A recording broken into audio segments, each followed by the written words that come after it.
What's up? It's Tom Froming from TwinsDaily.com and the Twins Prospect Handbook, which is available now. As you can see, it's available as a paperback, or if you want it sooner, don't really need it for the kind of memorabilia aspect.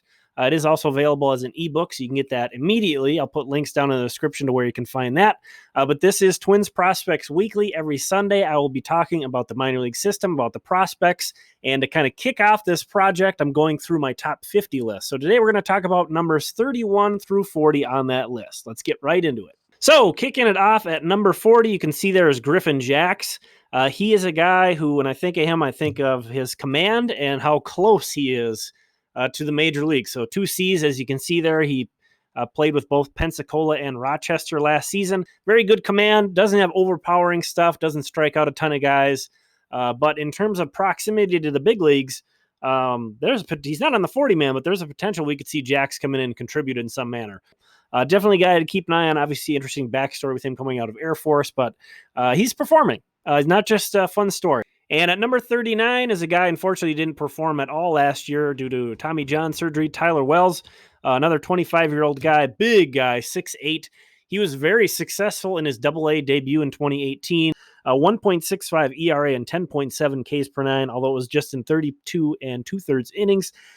Don't forget about this guy. It's easy for prospects to get lost in the shuffle when they miss a year, but he's going to be back.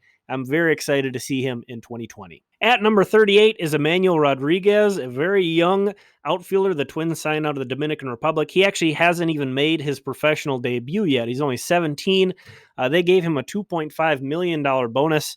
And this is a guy who's being pretty well regarded for being maybe not sort of a full 5-tool player, but a guy who's flashed all 5 tools. He's just a well-rounded ball player. And just taking a look at some video of him, he looks like he's already got some of his man muscles coming in as a guy as young as he is. So he's certainly a guy to keep an eye on. I might have him too low at 38.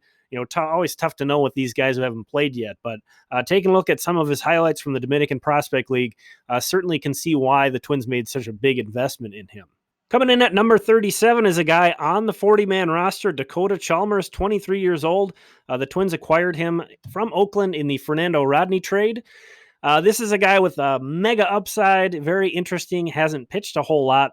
And kind of the interesting thing I want to point out to keep in mind about him is the 16.2 walk percentage.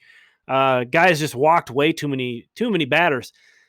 Throws hard. He's got great stuff. I've got highlights on him you can watch from the Pensacola playoffs where he looked really good in Double-A.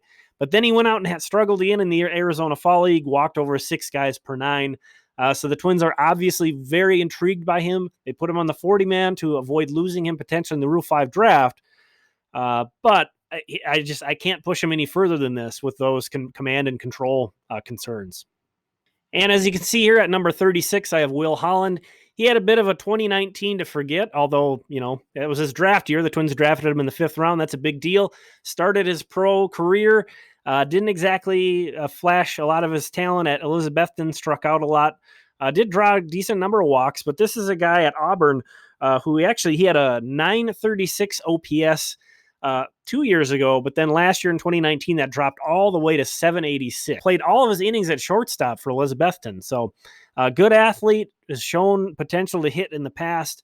It's going to be interesting to see how he kind of picks himself up and dusts himself off from a rough year, both in college and in his pro debut, and moves forward from there. Moving on to number 35, we have Cody Stashak, a guy who made his major league debut with the Twins and pitched very well. Might as well just start calling this guy a strike Stashak, in my opinion. That's what I think of when I think of him. He was a guy I identified last offseason as a guy who could potentially contribute to the Twins. Maybe one of my better prospect calls of last year. As you can see, the numbers are just bananas as far as his strikeout percentage and walk percentages. 30.8 K percentage, 3.1 walk percentage. That is insane. He walked 1 guy in his time with the Twins. 1. So we know he can live in the zone and survive. He's successful with the Twins doing that. So a very interesting relief prospect, very pitch efficient, which kind of makes him an intriguing guy in the bullpen. At number 34, another very familiar name from the Twins last year, Devin Smeltzer. 24 years old. He kind of jumped out of nowhere last year. He came out with just guns a-blazing in Pensacola to start 2019. and obviously emerged all the way up to the Twins. Pitched pretty well. And the thing that really strikes me about Smeltzer is not the biggest guy in the world, doesn't throw hard, but his mound presence is very impressive despite those two things. He is afraid of nobody, goes right after people, and as you can see, a very successful year last year. At number 33, I have probably my biggest wild card on my whole list, Carlos Aguiar. I'm pretty into this guy, not gonna lie. The numbers, just forget the numbers. Again, this was in 19 plate appearances. Had a very rough time, struck out a ton. This is as a 17-year-old in the GCL. So I don't look at the numbers in regard to this rating. I love this guy's swing, and his power is enticing. Now, so far, that's been batting practice power primarily. He's going to have to translate that to in-game power, and we're going to see how that happens. This year is going to be another where he's probably only playing in the short season leagues. He might not make it to even Cedar Rapids until 2021, but he's a guy to keep on your radar.